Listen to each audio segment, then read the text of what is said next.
A leader in event education, the Event Leadership Institute offers on-demand video classes, interviews with industry mavericks, and online instructor-led professional development courses taught by industry experts. Visit eventleadershipinstitute.com for more information and to see a schedule of upcoming classes. Are you a follower? 9, 8, Okay, so we're gonna probably add. Welcome to GatherGeeks, a podcast by BizBash, the place where people passionate about meetings and events come together. Here are your hosts, BizBash CEO David Adler and Executive Editor Beth Kormanik. Hi, David. Happy New Year. Hey, Beth, another year. That's right. Welcome 2018. Well, today we are joined by Julie Hanson. She's president and CEO of Hanson Productions in Washington, D.C. She started working in events at a public relations consulting firm before launching her own firm in 2003. She's become a leader in designing, planning, and pulling off high-profile events for corporate, industry, government, nonprofit, and political organizations. I'll just give a few of her career highlights. There are many. They include the opening of the U.S. Holocaust Memorial Museum, featuring a week of events involving audiences of as many as 20,000 people and featuring the largest gathering of heads of states since President Kennedy's funeral. Her other work includes the televised production of HBO's Concert for Valor, featuring a global audience of more than 1 million people, and the annual Leukemia Ball, which is one of Washington's largest and most successful black tie fundraisers, and we'll get to that in our conversation. She's a master of logistics and strategy, two key assets when you're working with clients such as the Presidential Inaugural Committee, Nike, USA Today, Audi, Daimler-Benz, Chevron, and the Smithsonian Institution, among many. So, David, you've attended events that Hanson has produced, and we've certainly written about them in BizBash. What do you think is her hallmark? Well, I think she really takes this seriously. She really, really understands the importance of what she's doing. And that's why every detail is critical. And every detail is not just a detail, but a strategy behind the detail. Mm-hmm. And I think getting into the minds of our event organizers to really understand how they think is part of the service that we're giving here, is to allow people not only to peek over the fence into their events, but to peek over the fence into their minds. Right. And when you're doing these type of high profile events, you have clients like the ones I mentioned. Details matter, and it's all adding up to a very particular guest experience that they've devised. And a precision military operation, mm-hmm. for the most part, because there's no room for failure. Yeah, exactly. When you have that many eyes upon you and the stakes are that high. So we're going to hear some of her signature tips and get into her thinking about keeping annual events fresh and more about the strategy piece that you were talking about as well. BizBash inducted her into our Hall of Fame last year, and we had a chance to talk with her. So let's take a listen. Welcome to GatherGeeks, Julie. Thank you. Happy to be here. Well, I have attended the Leukemia Ball for the last 2 years, mm-hmm. and I was blown away. I grew up here in Washington, mm-hmm. and I had never been to an event that big. It takes place in the convention center, just Correct. to give people a sense of the scope. Yeah. And it's always been one of the top-rated galas in our DC Top 100. Correct. Because of the amount of money it raises and the level of production. Yes, it is. So tell us about it. How did it get going? Uh-huh. How did you get involved?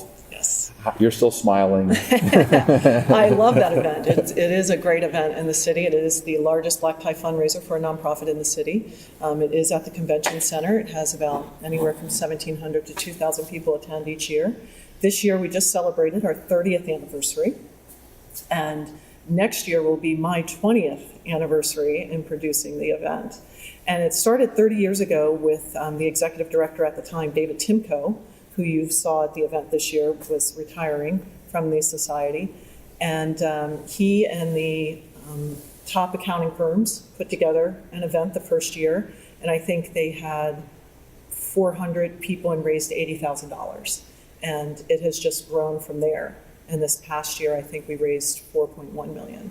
So it's a great cause. The mission is incredible. The amount of research dollars that goes to all the scientists and researchers that work for the Leukemia and Lymphoma Society and other entities have really done amazing work. You know, in the late 60s, 70s, the cure rate for children was 10%.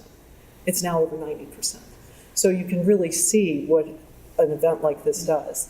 And they have a Leukemia Ball at other chapters. And the DC chapter is the most successful and raises the most funds. So it's great to work on. It has many components. It's at the convention center, so it's 3 levels of activities when you come in. And I'm a firm believer in the second you arrive that you have an experience. And so you're greeted by folks with top hats and red carpet. Is this Julie rule number 1? Yeah, I do like a start to finish, So, and then you go towards registration where you can buy a Mercedes raffle ticket and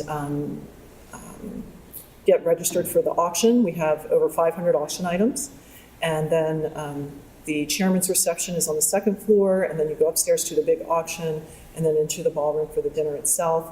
And as I mentioned, it does have a Mercedes raffle. It has a comedian every year. And not just a comedian. Tell who you've had. Oh, we've had Jerry Seinfeld, we've had Jay Leno, we've had, Dennis... The big guys. Miller, yep. All A-listers that have done really well in their fields. And then we have a musical entertainment. This year it was Andy Grammer, which was an incredible show. He was so fun. But we've had Earth, Wind & Fire, Diana Ross, 30 years of entertainment. So it's a great event, and it's a really fun evening. But having been involved with it for 2 decades now, certain components stay the same, but others change. So how have you modernized it and changed the event through the years so it stays fresh? Well, that is the key to it, to make it some of the pieces the same, like the comedian and the entertainment. We always have those, but the decor and the theme are really crucial to giving a new experience. Years ago, we used to do theme events like New York, New York, or Hollywood on the Potomac. And now our focus is more towards focusing on the mission of the society. So extraordinary or inspired or those kinds of words that key into the mission of the society is how we've changed. And, upgrading technology, so now instead of handwriting auction things, everything's electronic. Instead of scripts being in a book, it's on iPads. So, as society gets technologically advanced, so does the event. One of the things I noticed that you do that's not technology is you really have a good ambassador program. And that every table gets a visit. Is that something that you believe in? Yes, that's really important because you want the people who support the event to know that the money that they are giving the society is really going to the research and to saving lives. And that is what is so key. And so the ambassadors that are there have actually benefited from the dollars raised. And it has worked towards saving their lives and putting them in remission. And it's the best part of it. What is your fundraising strategy? Is it table captains? Is it what is your typical way to kick that out of the park? You're getting bigger and bigger every year. Yeah. Well, the good thing is the people who sign on to the committee typically stay. So there's an executive committee and a co-chair committee, and there are certain levels that each person has to raise, whether it's selling the raffle tickets or selling tables or becoming a name sponsor. Pharma has been our presenting sponsors for several years, and that's wonderful of their support. And so what's interesting about the Leukemia Society and the Leukemia Ball is there are 2 chairs. There's a senior chair and a co-chair, and you are a chair for 2 years. So the first year you're a co-chair, and then you move up to the senior chair. That's an innovation. I don't think people do that. Yeah, and they've done that for as long as I've been there. Yeah. So, and that works really well so that you keep the consistency, which is important. You have somebody who's done it before, and you bring in somebody who's been wanting to do it, hopefully, and then you have the committee support as well. And then having the monthly meetings where you talk about how you're going to raise funds and who your potential funders are. And it just goes from there. It's a 9 months process. It starts in September and goes through March. You have production partners. Tell us, as you're creating the look and feel of the event, tell us about the relationships with the vendors, how you develop those, who comes back and how that relationship works. Yes, well, vendors are so important to the infrastructure build. I mean, I can't do an event without the support of the team that I have been working with for many years. And that's so important because they're invested in the event, they're engaged with the mission, and they've got my back. And that's what's so important, because for an event of this size, I work with Hargrove, I work with PRG, and then a lot of the convention center vendors who are great to work with. They really go above and beyond as well to make sure everything's ready and they follow the schedule. So that's really nice. And that's the key thing, is to have them engaged. They give us great discounts, which is so important. I'm sure we couldn't be able to afford Hargrove or PRG with the budgets, and so they've been partners. Hargrove's been a partner since the beginning, so 30 years, and then PRG came on when I came on. So they are definitely invested in this event. I know it's not the only thing you work on. You're kind of, looking at your background, it's interesting. You're like a logistics master. And I wonder how you pick that up along the way. We were talking about events that are raising a lot of money, are drawing a lot of people, and are taking over the biggest venues in this city. Where do you pick that up along the way? Well, I think I look at events from a guest perspective.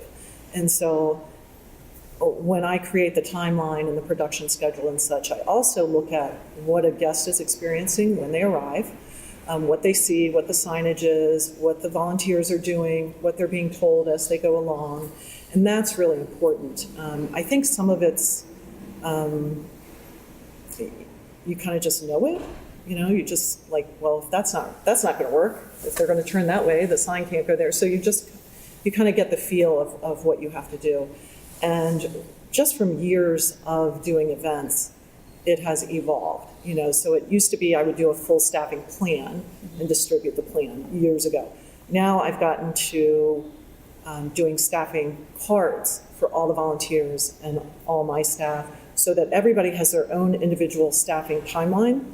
Because once I go backstage and start rehearsals and calling the show, I need someone else to be at front of house and know exactly what's going on, right? And so for the ball, for instance, we have 125 to 150 volunteers.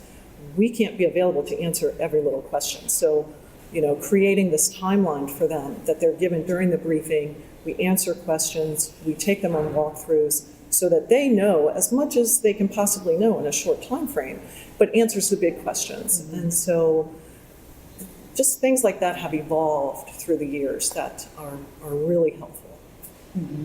The other thing about your career is that you at some point decided to go out on your own. You formed your own company. I'm just curious, when did you know it was time?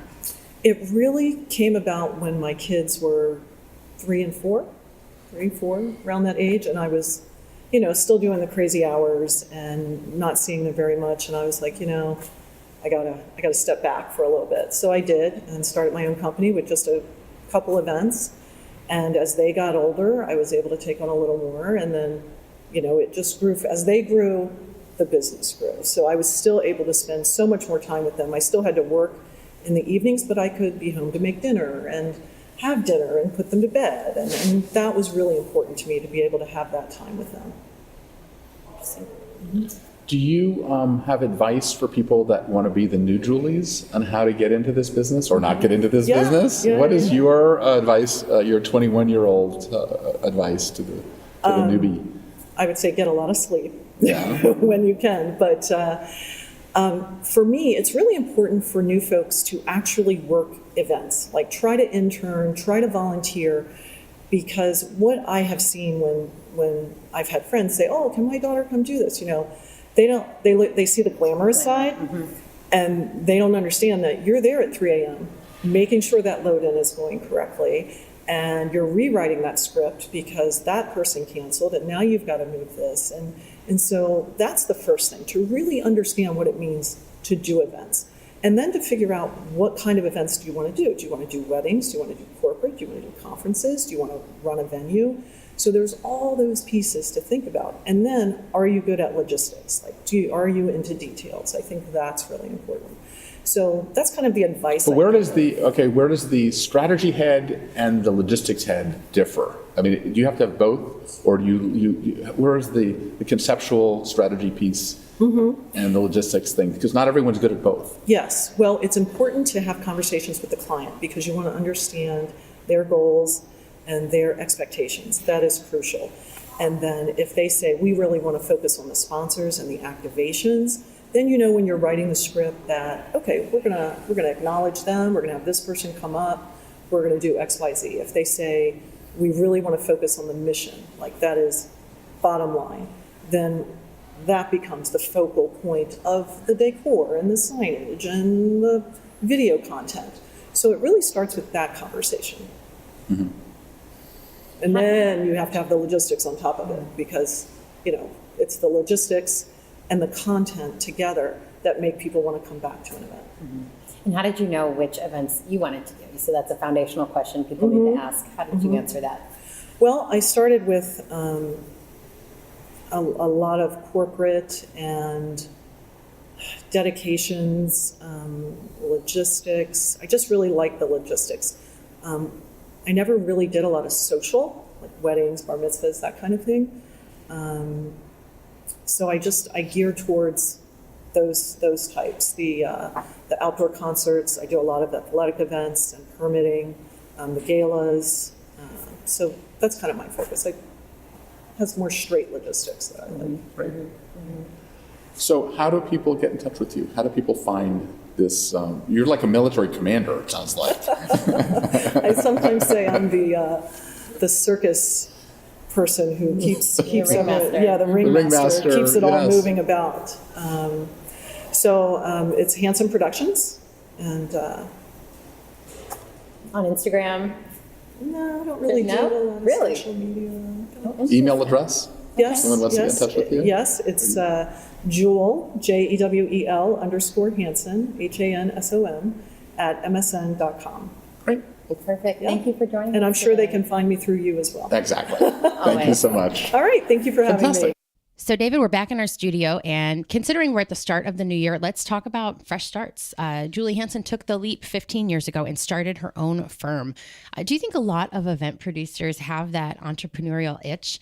And I'm wondering what you think, as you've observed a lot of this happening, what separates the successful from the ones who don't end up pulling it off? Well, I do believe that every time I counsel somebody who's a third-party event planner, I say, why don't you create your own event? Because that is where the center of gravity really is right now. These are properties that are very valuable. In the old days, I used to be in the magazine business, and the magazine business was where the center of gravity was and where investment bankers were looking around to find them to buy. And now these events are becoming properties. It's the way people are meeting other people. They're the new town squares in the world. And so they're more important than event organizers really realize that are just selling their services. So I like the idea that she is building her business based on it, but also, wouldn't it be nice for people to get a piece of the action on all these future events? Mm-hmm. Yeah, it's interesting. I was just reading about to keep it in Washington, the sale of the Washington City paper, which just recently happened. And a key point in that sale, the sellers wanted to keep one of the signature events, and the buyer said, nope, that's coming with it. And so you see the real value of events to businesses. Well, it's so funny when when I took these magazine courses, NYU magazine school back in the 80s, actually. And the first thing that they ask you to do is write a personality profile of your magazine, of what any magazine would be. And you see the human attributes of it. So it's sort of natural that magazines and media properties become good hosts for events because magazines have a personality and they have a whole DNA that is developed. So you actually know these people that are inviting you to this event through this through the fiction of this media property that was created. And I think that's important to know. Mm-hmm. So in our conversation just now, we talked about one of the signature events that Hanson Production works on, and that's the Leukemia and Lymphoma Society's Leukemia Ball. One thing that people might not think about is that event producers should be taking an interest in fundraising strategies. It's not just about creating these beautiful and memorable one night experiences. It's a key consideration when you're discussing themes and programming and more. Absolutely. I mean, look, that ball was incredible. In fact, I don't think I've been to a larger fundraiser.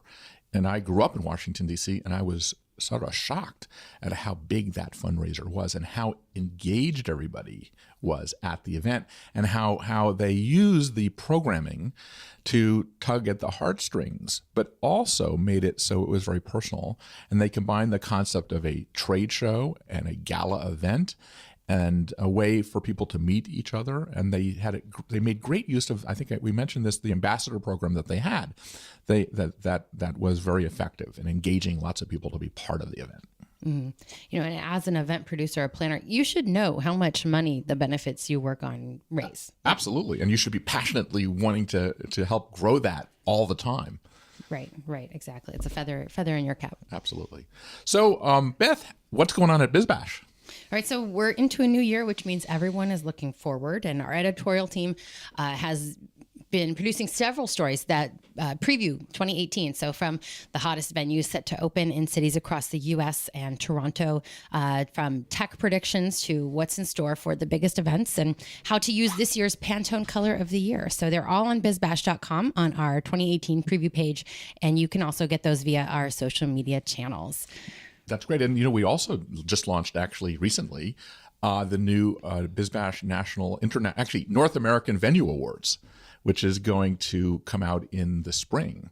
And this gives the venues the ability to sort of see if they rate in terms of being on this list. Right. And you said they're coming out this spring, but the submissions are open now. Oh, the submissions are open now. So we'll announce the winners in the spring, but you can find information about how to enter your venue on bizbash.com right now. Right. And these awards are really important because people like to be recognized. And we're not going to do these awards where only one person wins. They're going to be lists of people that have won as opposed to an individual person. Tell us more what you mean by that. Well, instead of having best wedding facility or best conference facility, it'll be the top 10 or top 20, depending on how big the list is of people that have entered. So we want to give people more of a scope of the top around the nation, around North America, actually. Right. So all that is happening right now. So please check that out. And it covers a spectrum of venues. So there's a lot of opportunity to get recognized. Great. And that's it. Great. See you next week, David. I guess we have to gather on. That's what we say. Thanks. Thanks for listening to today's episode. If you like what you're hearing, be sure to subscribe to the podcast on iTunes or your favorite podcast app. We can be found on iTunes, Stitcher, SoundCloud, Player FM, Google Play, and Pocket Cast. Be sure to leave us a rating and review. It helps others discover the GatherGeeks podcast. We'd also love to hear from you. You can leave feedback on Twitter @GatherGeeks or leave us an email, gathergeeks@bizbash.com. We hope you'll join us again for the next episode of GatherGeeks. Until then, gather on. Invest in yourself and your staff with self-paced online event education designed to fit into your busy schedule. Subscribe to the Event Leadership Institute for only $25 per month and gain access to an extensive on-demand video library of classes, as well as interviews with industry leaders. Best of all, you can watch classes in small pieces or all at once. For more information, visit eventleadershipinstitute.com.